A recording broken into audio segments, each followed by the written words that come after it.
Bonsoir à tous. Alors, une fois n'est pas coutume, je vais illustrer par quelques images mon introduction à cette troisième soirée. Sur la question du jeu, ce qui ressortait en premier, c'était la place des interdits dans l'espace public. Quand on questionne la place des enfants dans la ville, c'est tout de suite une série d'interdits, de jouer au ballon, interdit de marcher sur une pelouse, interdit de se baigner même parfois.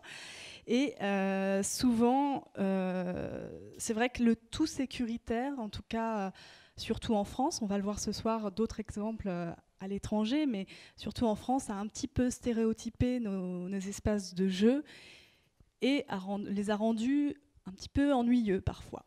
Voilà. Donc heureusement, les enfants et leurs parents se sont mobilisés et ont fait entendre leur voix pour proposer des espaces un petit peu plus fantaisistes. Et ça date pas, c'est pas qu'une problématique récente. Hein. Là, je vous montre un exemple qui est une aire de jeu à Belleville qui a été livrée en 2008 déjà et dont les concepteurs s'étaient appuyés sur une concertation qui avait été proposée par le comité de développement de l'espace pour le jeu.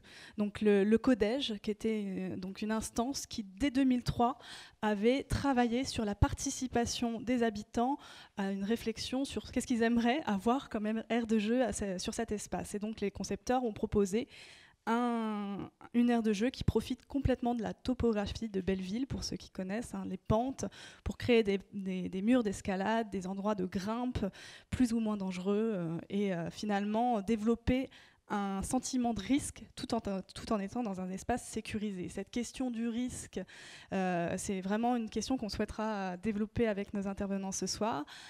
L'espace de jeu, c'est aussi un espace qui est souvent stéréotypé, encore une fois, pour des questions d'âge. C'est-à-dire que très souvent, on a des âges dédiés à des jeux.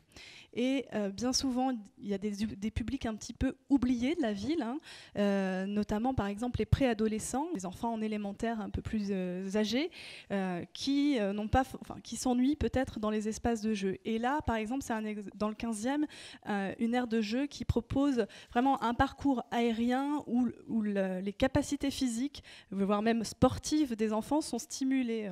Ils sont invités à prendre des risques, à se donner des challenges pour parcourir les aires de jeu. Mais une aire de jeu, c'est aussi répondre à un contexte. Il nous semble, en tant que CAUE de Paris, que la question de l'insertion de ces aménagements dans le paysage urbain de la ville, c'est une problématique très importante.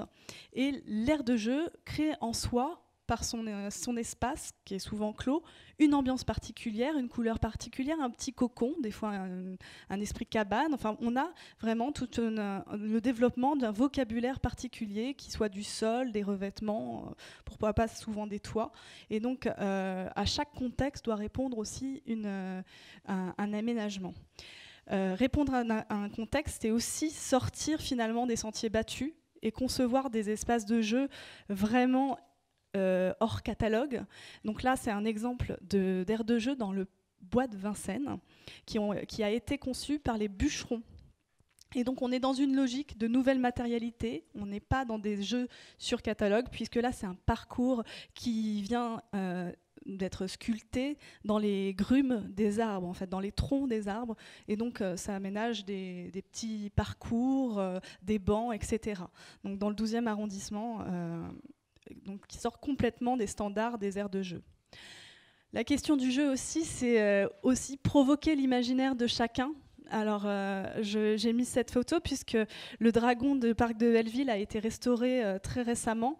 Mais c'est un imaginaire, finalement, le dragon qui date des années 70. Et sur ce même imaginaire, en fait, on redéveloppe de nouveaux concepts. Et aujourd'hui, voilà, il y a cette couleur dans la ville, un énorme équipement qui est proposé aux enfants, très spectaculaire, assez poétique, et puis qui est quand même assez fantastique, avec une langue de plus de 20 mètres de long de toboggan.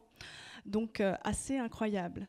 Mais le jeu dans la ville, surtout pour nous, ce qu'on avait envie de questionner aussi, c'est comment le simple espace public à un moment donné, quand il laisse plus de place aux piétons et donc aux enfants, peut devenir assez simplement, avec à peine un aménagement très très simple.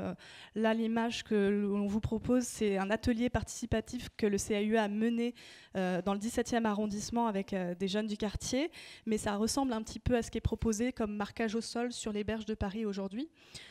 Comment, avec des aménagements assez symboliques, assez simples, on peut provoquer des usages ludiques ou conviviaux.